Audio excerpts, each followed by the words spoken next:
הנה מה טוב ומה נעים, שבת אחים גם יחד.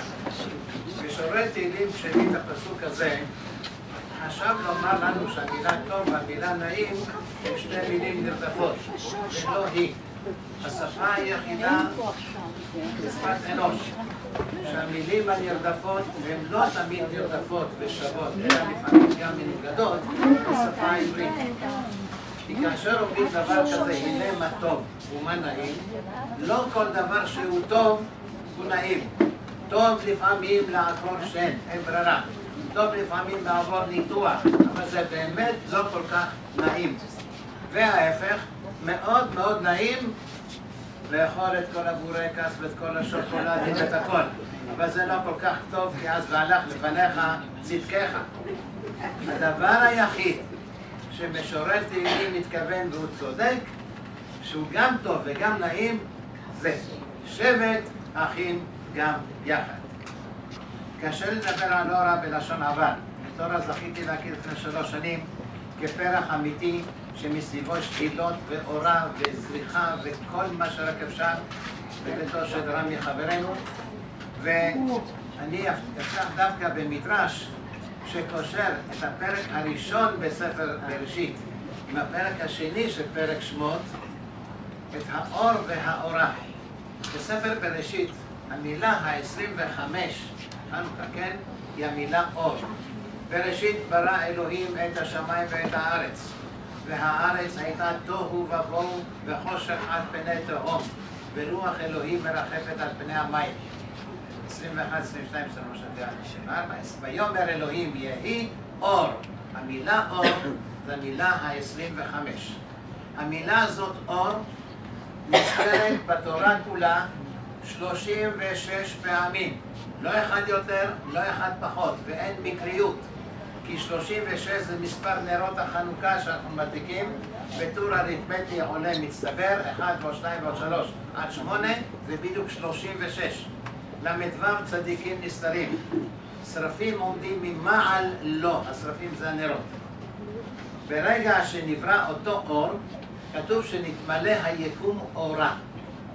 אותו ביטוי מופיע בספר שמות, פרק ב', שנולד מושיעם של ישראל, משה, ושם נאמר וילך איש מבית לוי ויקח את בת לוי, ותהר האישה ותלד בן.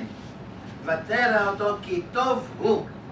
המילה טוב נזכרה פעם ראשונה בספר בראשית לגבי האור, האור כי טוב, ושם נזכרת פעם ראשונה לגבי האור הזה שנקרא משה שנולד. אומר רש"י בשם המדרש, מה זה כי טוב? נתמלא הבית אורה. ואיננו מתכוונים רק למשה המקראי ולאור המקראי, אלא למשה ואורה שלנו. ברגע שהקמתם בית נאמן בישראל, הבית יתמלא אורה. זכיתם כזוג ממש מושלם. משה ואורה, מ"א, מ"א, זה לא רק מ"א, זה בקבלה, מ"א זה 41, זה מה שנקרא סיכום כל הספירות, וזה בעצם להשריש ולקיים דור ישרים מבורך, ועל כך תבורך.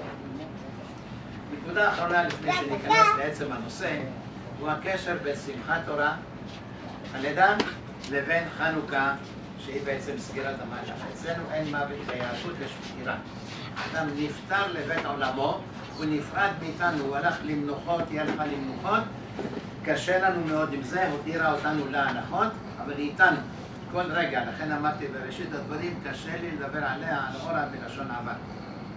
שמחת תורה נקראת כך, כי שם ניתנה התורה כשמחה, כספר החוקים של העם היהודי, כתוב שם במקור ההוא בבראשית ל"ג, שכאשר, וזאת הברכה של ברך משה באותו קטע שקוראים בשמחת תורה, התמלא הבית אורה.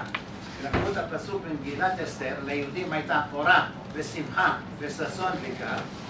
אומרים שם על כל מילה יש משמעות. אורה זאת תורה, שמחת תורה, שמחה זה שמחת הנישואין, ששון זה ברית המילה, השמחה הראשונה במשפחה, בעיקר זה הבר מצווה והבת מצווה. כאשר קושרים את זה לחנוכה, חשבתי לדבר על זה בסוף של הדברים, אבל אפשר רק בעניין שלנו, הסיבה המרכזית שחוגגים היום את חג החנוכה, היא הגזרה הראשונה שגזר אז אנטיוכוס אפיפנס, לפי ספר מכבים ב', זה שאסור היה לקיים את חג הסוכות שהוא חג בן 8 ימים. וכאשר בוטלו הגזרות אחר כך, שמעון החשמונאי שלח מכתב ליהודי מצרים, מופיע בספר חשמונאים ב', ושם הוא אומר להם, תחוגו עמנו את חג האורים, חג החנוכה נקרא חג האורים, באתרוג, לולב, הדס, ערבה וענפי זית. כלומר, 4 המינים של סוכות שלא לקחו באותה שנה, וענפי הזית הקשורים לשמן. ואז דיברו על כך 8 ימים מול 8 ימים, וזה הנצח.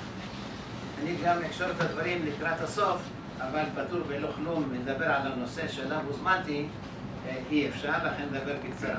במקרה אמרתי גם לרמי, על הסטנדר הזה יש כאן כאין מגן דוד. כל היהדות מבוססת על 6 פאות. ומגן דוד על 6 קודקודים, כי תמיד אפשר להוסיף.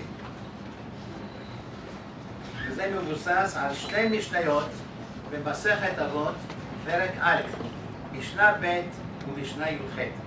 ושניהם נאמרו על ידי 2 אנשים בהפרש של 400 שנה ביניהם, הראשון שמעון הצדיק והשני רבן שמעון בן גמליאל, שהיה מנהיג המרד בביתר לאחר מכן כ-65 שנה אחרי חורבן הבית. בנו של רבן גמליאל דיאבי. שמעון הצדיק אמר, על 3 דברים העולם עומד, על התורה, על העבודה ועל גמילות חסדים.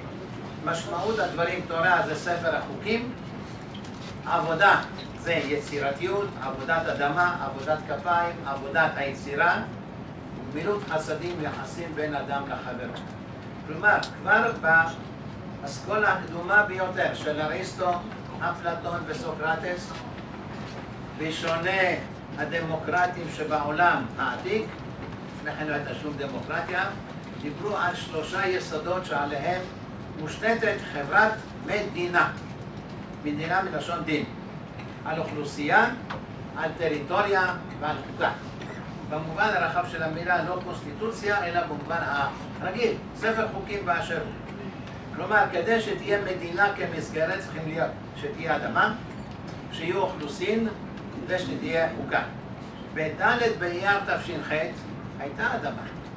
היו יהודים בארץ, אבל ההכרזה על החוק הישראלי שמחליף את המנדט הבריטי שנקבע באותו יום בה' באייר הוא המצולה השלישי, נקרא לזה הקוד השלישי, ולכן אז הוכרז על מדינה.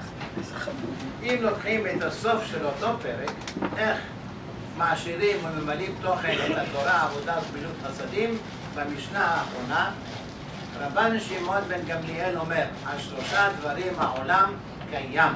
קיים לא רק מלשון ישנו, אלא מלשון קיום, שהוא קיים ונשאר ונשאר. על הדין, על האמת ועל השלום. מביא פסוק מהנביא, אמת ומשפט שלום שפטו בשעריכם. הדין זה ספר החוקים, גם אם אתה לא מסכים לחוק מסוים, עליך לקבל אותו כי החברה קיבלה אותו כחברה. רוצים לשנות, תשנו, אבל כל עוד הוא קיים, יש לעמוד עליו, להימלא מוראה של מלכות איש את רעהו חיים בלעו. האמת, מה שנקרא הטריטוריה, לטריטוריה שלנו יש יסוד שנקרא אמת. כמו שהאמת קיימת לעד, האמת נצחית, בעלי החשבון שבינינו יודעים שהאמת זה בגימטריה 441. אם נחבר את הספרות, 4 ועוד 4 ועוד 1, 9. 9 זו ספרה יחידה עלי אדמות, שבכל מספר בעולם שתכפיל אותו ב9, התוצאה תהיה 9. 9 כפול 3, 27. 2 ועוד 7, 9. 9 כפול 8, 72. 7 ועוד 2, 9. 9 כפול 3,458. לא יודע כמה זה, אבל תחברו. 9. כל מספר בעולם כפול 9, כי 9 זה מספר האמת. אדמה אי אפשר לעולם להעלים, אדמה קיימת. לכן האדמה, כשאנחנו מדברים על אמת, זה גם אדמה וגם ארץ. שני הביטויים האלה מופיעים בתנ"ך כמילים נרדפות. אדמה, בדרך כלל שאתה רוצה לעבד אותה, בזיעת אפיך תאכל לחם, לעבוד את האדמה, וארץ במה שאתה מתיישב בה. המם של ארץ של אמת זה מכורה או מולדת. מכורה פירושו מולדת. והתו זה מה שהם שני אלה נותנים, התנובה, היבול. כך שכשמדברים על אמת זה טריטוריה. והשלום זה בין אדם לחברו. שני האישים האלה ייסדו את כל המשפט העברי על 6 יסודות. תורה, עבודה, גמילות חסדים, דין, אמת ושלום, ויש חפיפה והשקה ביניהם. ניקח את 3 הרגלים שלנו, פסח, שבועות, סוכות. פסח מסמל את התורה, מסמל את האמונה באל אחד שניתנה על ידי אברהם העברי. המדרש אומר שמה זה העברי? לא רק שהוא נולד מעבר, דינו של נוח, אלא שהוא בא מעבר אחד של הנהר וכל העולם בעבר האחר.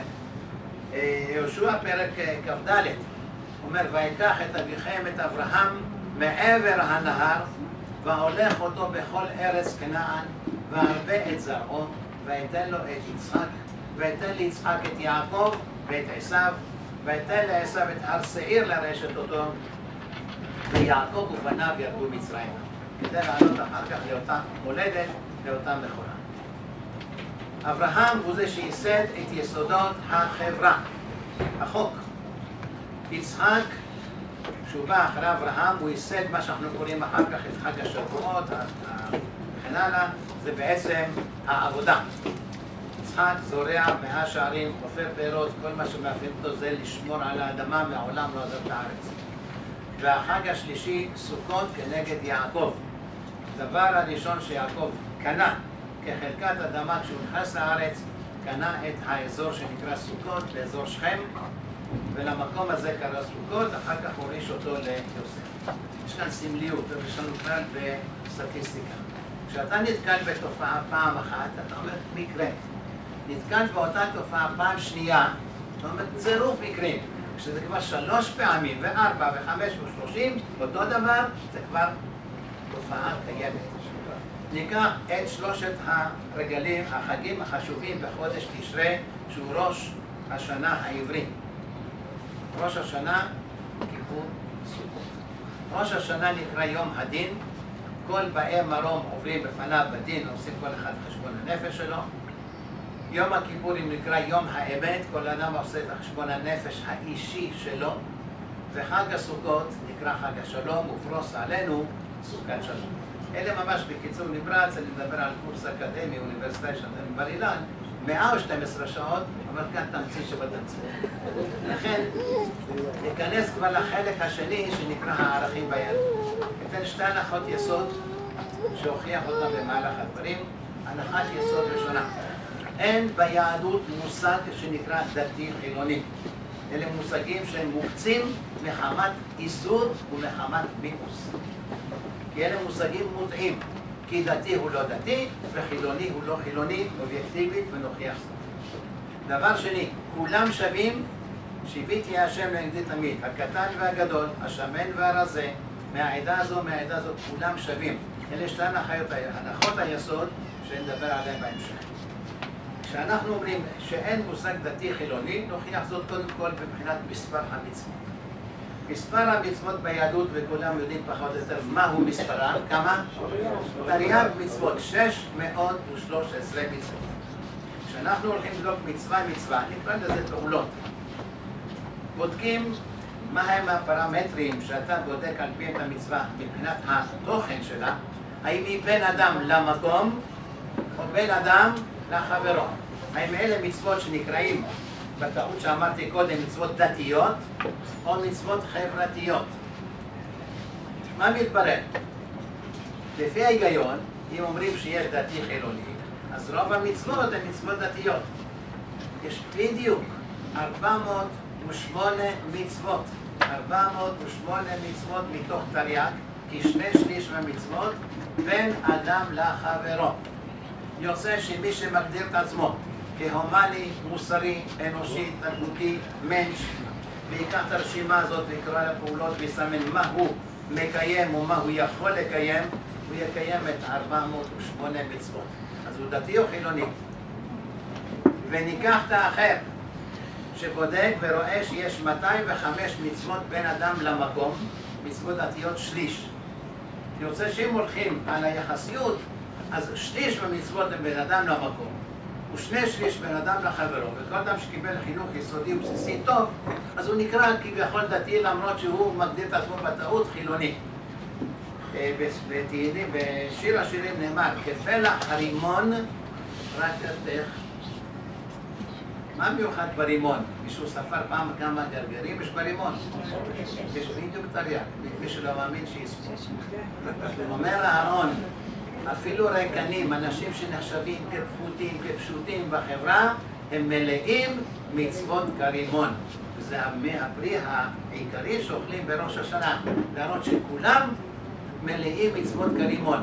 גם מי שהתכוון לקיים את המצווה וקרא למצווה, וגם מי שעשו את זה כלאחר יד, כולם מקיימים את המצוות. כך שאין מצב שהדתי הוא דתי והחילוני הוא חילוני. לכן ביהדות כבר, בתקופת הרמב"ם, ביטלו את המושג הזה. זה שוב התחדש בעקבות תנועת ההשכלה. הוכחה שנייה, על הגישה הזאת שהיהדות שמה דגש על מצוות בין אדם לחברו, היא אותה משנה במסכת אבות. כל שרוח הבריות, אני יכול להצביע על משה ואורן כדוגמה קלאסית של המשפט במשנה הזאת. כל שרוח הבריות נוחה עמנו, רוח המקום נוחה עמנו. לא בודקים בציציות כמה מצוות נהיה. וכל שאין רוח הבריות נוחה עמנו, אין רוח המקום נוחה עמנו. הייתה לי הזכות בשירות הצבאי לשרת את דוד בן גוריון כשומר ראשו. שנתיים לצעוד איתו בוקר וערב, לפתוח את הצירים ואין מורה, זיק, אין אובדן. האדם הזה הגדיר את עצמו, לא אני הגדרתי אותו, כי אתאיסט גמור, אבל היה בקיא בתנ"ך, היה איש ארץ ישראל, אהבת הארץ, אהבת העם, הוא שירת המדינה רצוף כ-15 שנה, והאדם הזה, לדעתי, היה צריך עכשיו להיכנס לגן עדן והוא נמצא במקום הכי טוב, כי הוא זה שאמר, לא משנה מה יהיה, הוא יקים מדינה גם על חודו של כל. בכ"ט בנובמבר 47, האו"ם החליט על הקמת מדינה יהודית. הממשלה הזמנית אז הייתה צריכה להחליט האם לקבל את גבולות החלוקה או לא. 6 בעד, 6 נגד, בן גוריון הצביע בעד. בערב הקמת המדינה, 6 היו בעד הכרזת העצמאות, 6 היו נגד, אפשר לקרוא זאת ברשומות, ובן גוריון הצביע השביעי בעד. למרות כל האיומים של ארצות הברית הראשונה שאיימה עליו שלא יספקו נשק. ההיסטוריה חוזרת על עצמה גם בחודשים האחרונים. כלומר, לא משנה מה אדם, מה הרקע שלו. הוא אוהב את המדינה שלו, אוהב את העם שלו, אוהב את הארץ שלו, יש לו את הכל. קראתי באחד הכתבים מ-1934, שנה לפני פטירתו של הרועה קוראים לו, הרב אברהם יצחק הכהן קוק, הרב קוק. היה הרב הראשי הראשון לישראל לפני הקמת המדינה ב-1910. גר ביפו עד 1935. באו אליו חסידיו, אוי לחסידים כאלה, במוצאי יום הכיפורים. אמרו לו, רבנו, יש שם זה קיבוץ בדרום, קוראים לו כרם שלום, והם עבדו היום בשבת, הם הוציאו אנשים לעבודה בחקלאות. אומר לו, לא שמעתי, תחזור שוב. חזרו שוב על אותה שטות. אתם לא מבינים שאני אומר לא שמעתי, פירושו שלא רוצה לשמוע. הלוואי וחלקי יהיה עמהם בעולם הבא. אלה אנשים שהם חיים את הארץ, והם לא קיימו את יום הכיפורים בגלל, נקרא את זינוקות שנשבו בגלל שלא ידעו. כי הם לקחו את הבסיס מתוך אותה משנה, רוח המקום נוחה עמנו, בגלל שרוח הבריות נוחה עמנו. לחול ביום שבת, ביום שני, ביום רביעי וביום חמישי, אבל לא ביום שישי וראשון, ולא ביום שלישי. אני מבין שישי וראשון חגים הסמוכים לשבת, וזה מצב של 48 שעות שאי אפשר לבשל. בחג מדאורייתא אפשר לבשל. ראש השנה שחל ביום ראשון או ביום שישי, לא יכול ביום שישי ולא ראשון, אבל היום השני שלו, או חג אחר, סוכות או פסח או שבועות שחלים בשישי או ראשון, אפשר גם לבשל ואפשר גם לקיים לוויה. כבודו של המת, גם ביום חג מדאורייתא אפשר. השתתפתי בלוויה כזו בנתיבות, ביום שישי, זה היה שביעי של פסח, לפני כ-30 שנה. יום כיפור לעולם לא יכול לחול ביום שישי וביום ראשון, כי ערכו כשבת, והיהדות שמה דגש על כבוד האדם החי ועל כבוד הנפטר, וכדי שהנפטר לא יחכה יומיים, אם הוא נפטר ביום חמישי עד יום ראשון, או שנפטר ביום ליל שבת עד יום שני, זה יום ראשון, אז אלה חכמי הלוח העברי, הלל השני ב-358 למניינם, סידר כך שכאשר יום כיפור נופל בשישי או ראשון, דוחים אותו קדימה ביום אחד. אז כבר מראש מסודר. למה לא ביום שלישי? דבר מדהים. אם יום הכיפורים יחול ביום שלישי, י' בתשרי, כעבור 11 יום, הושענא רבה תהיה ביום שבת. ומה עושים, נוהגים לעשות בראש השנה, בהושענא רבה? חיבוט ערבה. חיבוט ערבה זה מושג קבלי, שאומר, אנחנו נותנים חשיבות יתר לשכבות הנמוכות ביותר בחברה. הערבה נקראת לא טעם ולא ריח, אבל היא החשובה ביותר בכל 4 המינים. יותר מהלולב, יותר מהאתרוג ויותר מהדס. וקבעו לה יום מיוחד לערבה, הושענא רבה. אם היא תחול בשבת אי אפשר לקיים את זה. החליטו לדחות את הושענא רבה משבת לראשון, את יום כיפור ש11 יום קודם ביום אחד, כדי שהערבה תקבל את מקומה של הכבוד. כי היהדות שמה דגש על הערכים האלה של חוטי החברה שהתמזל מזלם שהם כאלה. דבר שני, מה זה אגו? א', ג', ו'. מילה לועזית שפירושה גאווה. כשיש אגו, חברה נהרסת. יש לו אגו, לכן הוא לא הולך לשם. יש לו אגו, לא הולך. גם יום הכיפורים לא סובל אגו. זה הנחת יסוד ביהדות, הוא לא סובל אגו, לכן לעולם לא יחול בימי אגו. מגיע יום כיפור, כולנו מרכינים את הראש, מבקשים סליחה מהחבר, מהאישה, מהבן, מהבת, שמא פעם באיזשהו שלב טעינו ומעדנו ופגענו בלי לשים לב, ולכן יום הכיפורים מאפשר לנו לא לשמור את האגו הזה. זו אחת ההוכחות. הוכחה שלישית, באותו יום כיפור נאמר בסוף פרק ח' של מסכת יומא שעוסקת ביום הכיפורים. עבירות שבין אדם למקום, יום הכיפורים מכפר. כלומר, אם אדם יעשה את העבירה החמורה ביותר בין אדם למקום, אפילו עבודה זרה, ובא לבקש סליחה ביום הכיפורים, מכפרים לו. אבל העבירות שבין אדם לחברו, אין יום הכיפורים מכפר אפילו על פסיק של פגיעה או העלבה בזולת. 100 ימי כיפור כאלה לא יכפרו עד שירצה את חברו. זה מראה שהיהדות שמה דגש על בין אדם לחברו ולא בין אדם למקום. עכשיו שני מקרים מקראיים. בספר בראשית, בסיפור המבול, פרק ו' וז' בבראשית, מסופר שכל הדור הזה של נוח, מאות אלפים או מיליונים, לא משנה מבחינת הערך המספרים, כולם חוץ מאותה משפחה קטנה של נוח ומשפחתו, עברו על כל העבירות האפשריות של ספר החוקים שעברו מאדם לשת, לאנוש, לקינן, מללל, ירד, חנוך, מתושלח, למך, עד נוח.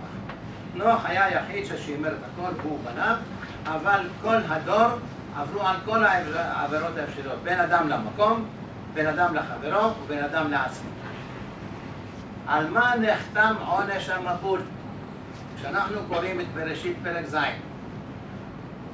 ותשחט הארץ לפני האלוהים, בין אדם למקום, כי השחית כל בשר את דרכו על הארץ, בין אדם לעצמו למשפחתו, ותמלא הארץ חמס, שוד, גזל, בין אדם לחברו.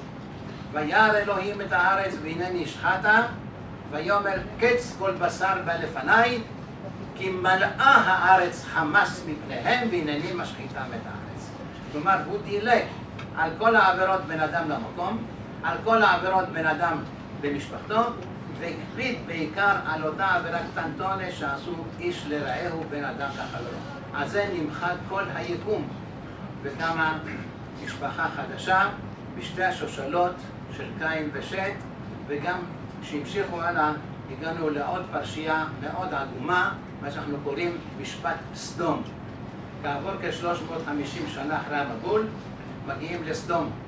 סדום היה להם ספר חוקים משלהם. כל דבר שהוא אנטי אנושיות, נכנס לספר החוקים.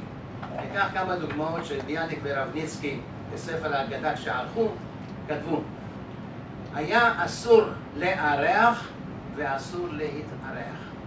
אם תפסו מישהו שאירח אורחים בביתו בסדום, הוציאו אותו להורג. אם תפסו מישהו שהתארח, הוציאו אותו להורג או שקיצצו את ידיו ורגליו. היה מקרה מאוד חמור שנערה מתוך אנושיות הגישה כוס מים להלך אורח באזור ים המלח ולקחו אותה, הפשיטו אותה ומרקו אותה לפי התיאור שם בדבש ושמו אותה ליד כוורת של דבורים והיא אותה צעקתה של אותה ריבה. משפט סדום אומר שאסור לאדם להיפצע על ידי חברו. לא אסור לפצוע, אסור להיפצע. כי ברגע שאדם נפצע, הוא חייב לשלם לפוצע דמי הוצאת הדם המיותר מגופו. משפט סדום, רבותיי, מופיע בספר החוקים. מספרים על אליעזר עבד אברהם, שהגיע לסדום ומישהו פגע בו, רצה להרוויח כסף, פצע אותו. רץ מיד השופט הסדומי, ותשמע, הסדומי הזה פגע בי והוא פצע אותי. שאל אותו, האם אתה מודה שהוא פצע אותך? אמר לו, כן, ודאי. הוא פצע אותי, אני מבקש פיצוי. לא, עליך לשלם לו כך וכך שקלים סדומיים. למה? כי הוא הוציא לך את הדם המיותר מגופך. אליעזר תפס עם איש לו עסק מבאר שבע לסדום. הוא היה בנו של מלך, של נמרוד, מלך העולם דאז. אמר עדיף להיות עבד אצל אברהם העברי ולא נסיך אצל המלך הזה. אמר תן לי 5 דקות להשיג את הכסף ולשלם לפוגע הזה. יצא החוצה, כך אומר המדרש, הביא אבן ופצע את השופט. אמר במקום שאתה תשלם לי ואני אשלם לו, תשלם לו ישר. דוגמה שלישית, מי שקיצץ אוזן חמורו של חברו, כך מופיע בספר החוקים, מחייבים את הבעלים של החמור לתת למקצץ את החמור עד שהאוזן תצמח. והדבר הכי קומי טרגי נקרא, זה ממש קומי טרגי, מי שתקף אישה בהיריון והפילה, מחייבים את הבעל לתת לו את האישה כדי להחזיר את המצב לקדמותו. זה היה משפט טוב. ועל הדברים האלה חרבה סדום ועמורה אדמה צבועים. גם אשתו שלו, איך קוראים לה? עירית, בעין. אמרו לה, אל תסתכלי אחורה כי את סדומית. את בדיוק כמותם. עושים לך טובה שמצילים אותך יחד עם לוט, אז אל תסתובבי אחורה כדי לראות מה נפל בגורלם של חברייך בסדום עמורה אדמה צבועים וצועה. הסתתרה הפכה להיות נציב מלך. במלח חטאה ובמלח לקה. דוגמה נוספת שאנחנו ניקח, היו 48 נביאים לעם ישראל בספר התנ"ך. אציין רק שמות של 7 מהם, משה, שמואל, ישעיהו, ירמיה, יחזקאל, הושע ועמוס. כל הנביאים האלה, כל אחד בלשונו בסגנונו, שמו דגש על חסד ולא על זבח. תאורטית, זה ברור, אדם מקריב קורבן לאלוהים, עשה משהו גדול, ומצד שני הולך לגנוב. נביא אחד אמר, המערת פריצים היה הבית הזה שאתם עושים את כל הפעולות הרשעיות ובאים להביא קורבן. והשני אומר כי חסד חפצתי ולא זבח, מי ביקש זאת בידכם רמוס חצריי. כל הנביאים, 7 האלה ואחרים, שמו דגש על בין אדם לחברו ולא בין אדם למקום. ניקח את תקופת המלוכה, בתקופת דוד, מול תקופת אחאב. בתקופת דוד שנחשב מלך ישר ונאמן וכו', נפלו הרבה חללים במלחמות.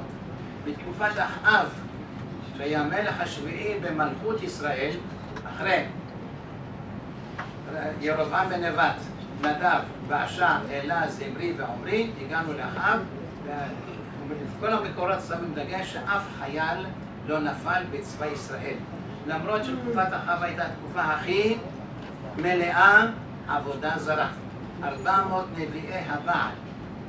ושואלים חז"ל, ומביאים גם הוכחות, מדוע תקופת דוד, שפחות או יותר המלך צדיק וכולם הלכו בדרכיו, נפלו חללים, וכאן בתקופה הזאת של אחאב אף אחד לא נפל. שמו דגש על ערך האחדות. בתקופת אחאב אומר הנביא הושע, חבור לעצבים אפרים אנחנו. עצבים זה עבודה זרה. כל ממלכת אפרים הייתה מאוחדת, ולכן יכולים לעשות כל הפשעים שבעולם, אבל מישהו שאמר עליהם שלא יפלו בקרבות, בגלל האחדות. בזמן דוד לא הייתה אחדות. אפילו בנו מרד בו, וזה מרד בו, וזה מרד בו, וכשאין אחדות זה מה שהיה. לכן כשלקחו את הערכים ביהדות, לוקחים מבחינה מספרית כמה ערכים חברתיים יש לנו.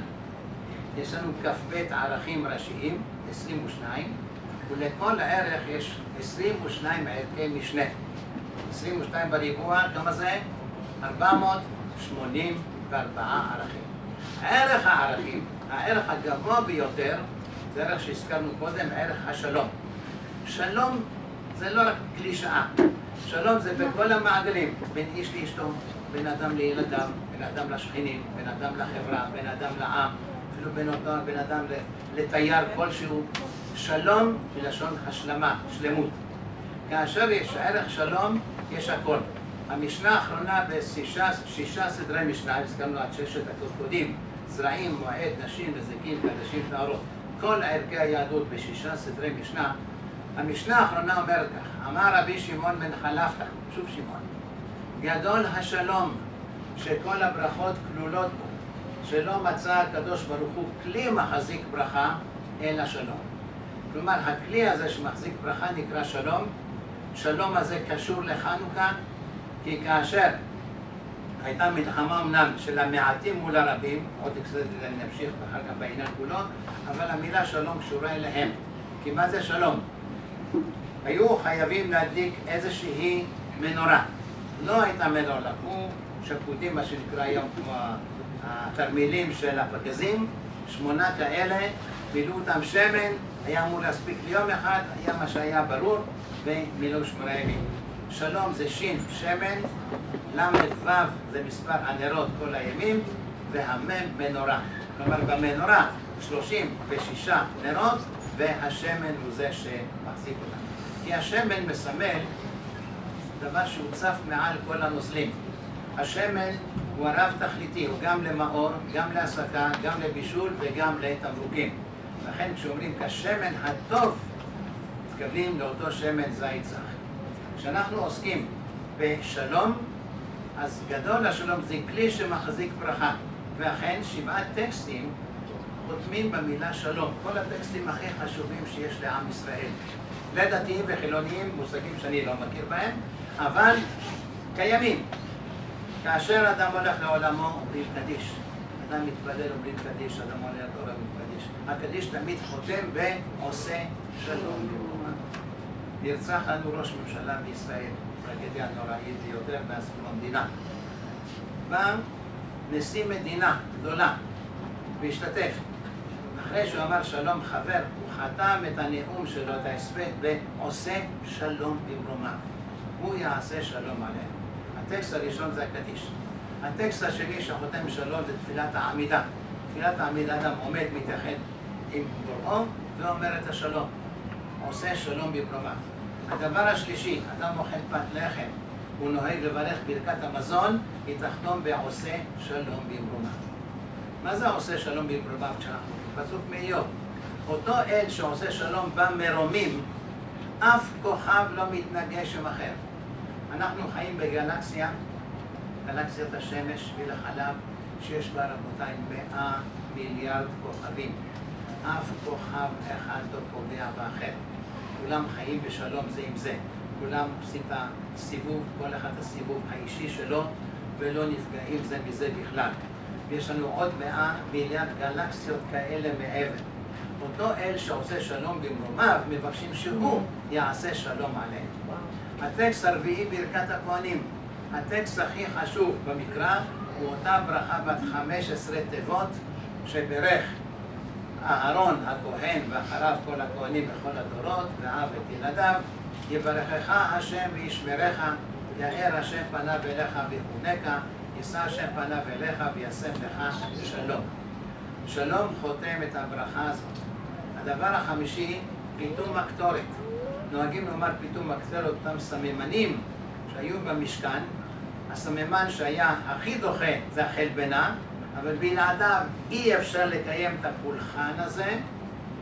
חייבים גם את החלבנה להראות שכולם מאוחדים, כמו שבארבעת המינים חייבים את הערבה, אחר כך בפסח חייבים את כל ארבעת הבנים, גם את זה שאינו יודע לשאול, כולם חייבים. והחלבנה, אחרי שאומרים את כל פתאום הקטורת, חותמים בברייתא מאוד יפה. יש בה 7 פסוקים של המילה שלום. אמר רבי אלעזר, אמר רבי חנינה, וכל הדברים יהיו לעילוי נשמת מורה בת חנה.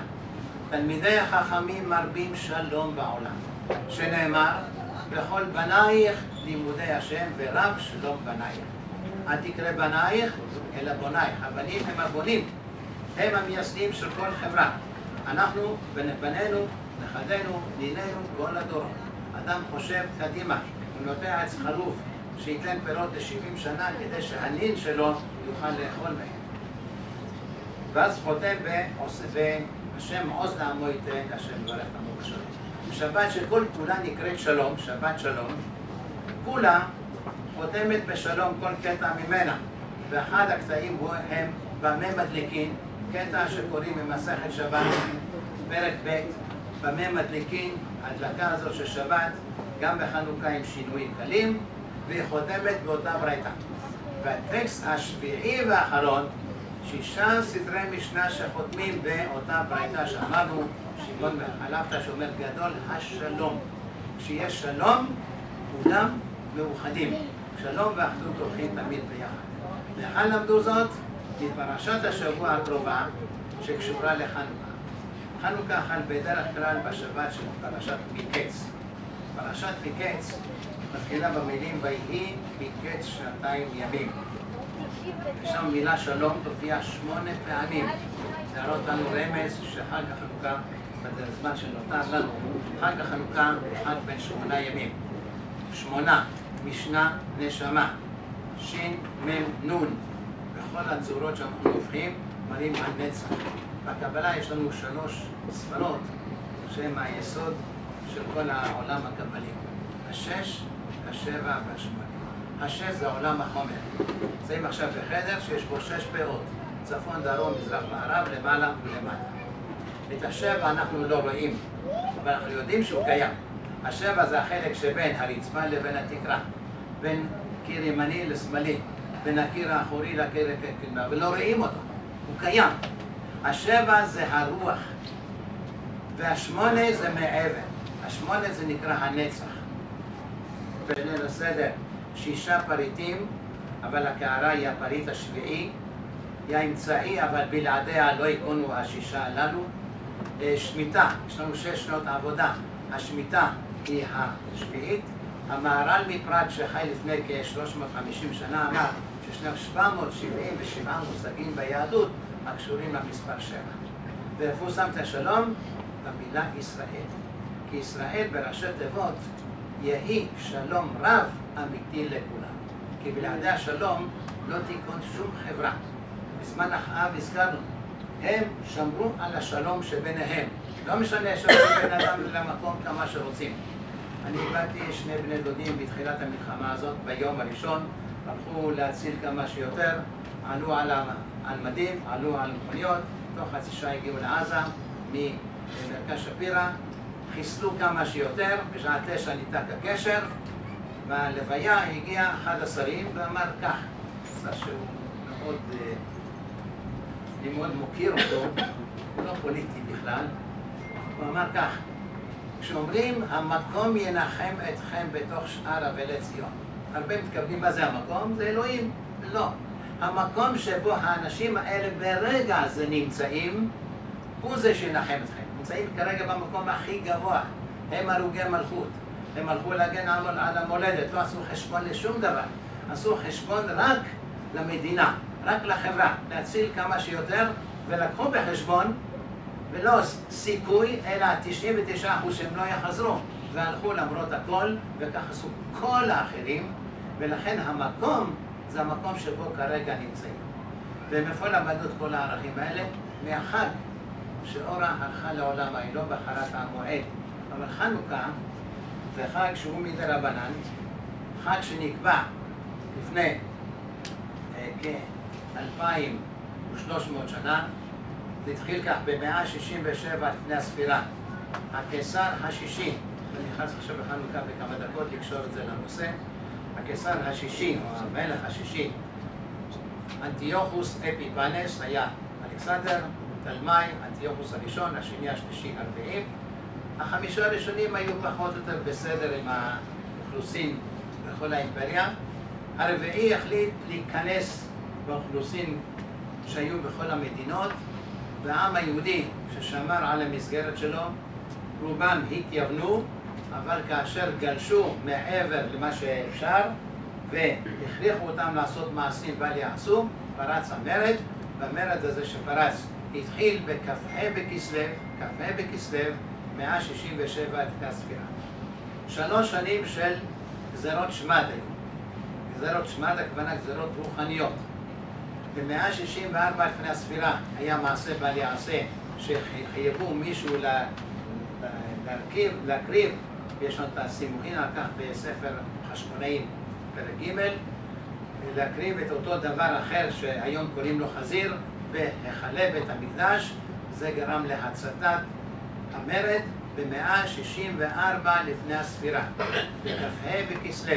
מקרה או לא מקרה, שוב, הגזרות בכ"ה בכסלו 3 שנים קודם המרד ו3 שנים אחריו, ובתום 3 שנים של מלחמות שהתחילו באזור מודיעין, באמאוס, היום מה שנקרא מזר השתקנים, במקומות אחרים, תוך כדי הריגת כל בני מתתיהו, וכולל הוא עצמו, בסופו של דבר הוכרז על מדינה חשמונאית.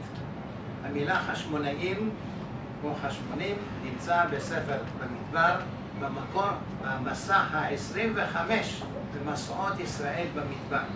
הם נסעו 42 מסעות ממצרים לארץ כנען, ועמסי סוכות, יתם, פור, פי החירות, רפידים. המסע ה-25 חשמונאים, שוב מקרה, אור זה 25, והחשמונאים האלה שהיו ממלכת חשמונאי, כי המושג חשמונאי זה מושג שקשור לשמן ולמנורה וכו', כי הם נקראים מכבים. מכבים הראשונים כונו בקוף, בלשון מכבת, מכבת פטיש. זה מכבים, אחר כך התאים להם הפסוק, מתתיהו כהן בן יוחנן, או מי כמוך בעלים השם. אפשר תמיד לעקם את המילה אם זה מתאים לאיזושהי אג'נדה מסוימת.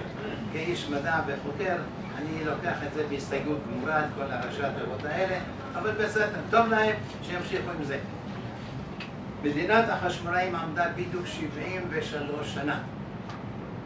זה התחיל בשמעון החשמונאי עם המטבעות הראשונות שהם עשה, שנה ראשונה, שנה שנייה, המשיך אחר כך בנו, נכדו, נינו, עד שהגיעו לינאי המלך.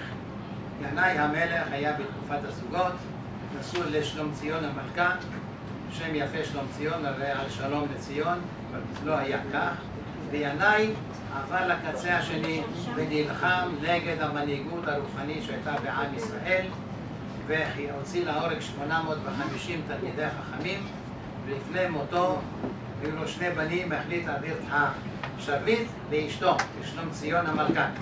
המשפט האחרון שאמר על ערש דווי, אל תתייראי, לא מן הפרושים ולא מן הצדוקים. הפרושים אלה שהמשיכו בדרך המסורתית, מפרשי התורה של בעל פה, והצדוקים אלה אנשי הרפורמה דאז, אלה מבחינתם צודקים, אלה מבחינתם צודקים. אל תתייראי, לא מן הפרושים ולא מן הצדוקים, אלא מן הצבועים העושים מעשה זמרי ומבקשים שכר מפנחס. הביא את השרביט לאשתו, היו לו 2 בנים, אורקנוס ואריסטובולוס, 2 האחרונים בממלכת חשמונאי. והיה לא שלום ולא אחדות. אורקנוס הבכור, אריסטובולוס הצעיר. אז בדרך כלל מעבירים את השרביט לבכור. מה קרה כאן? התברר שהבכור הוא בכור שוטה, והצעיר הוא טוב יותר. ניקח את הסיפור של ראובן ויוסף, זה מול זה. ויש לנו בכל ההיסטוריה. בכל ההיסטוריה בספר בראשית יש לנו 11 זוגות של אחים, תמיד השני היה יותר מוצלח. קין והבל, הבל, אז ההבל נרצח. אחר כך יש לנו את שם וחם, שם המוצלח, אבל הוא היה צעיר. אברהם ונחור, אברהם הוא המוצלח, אבל הוא היה השני. יצחק וישמעאל, יעקב ועשיו. וכך לאורך כל הדרך, תמיד, אנחנו כהורים טועים תמיד בראשון. כל מיני טעויות, אין בית ספר להורים. השני טוב יותר. אז הורקנוס היה הבכור, אריסטובולוס היה השני.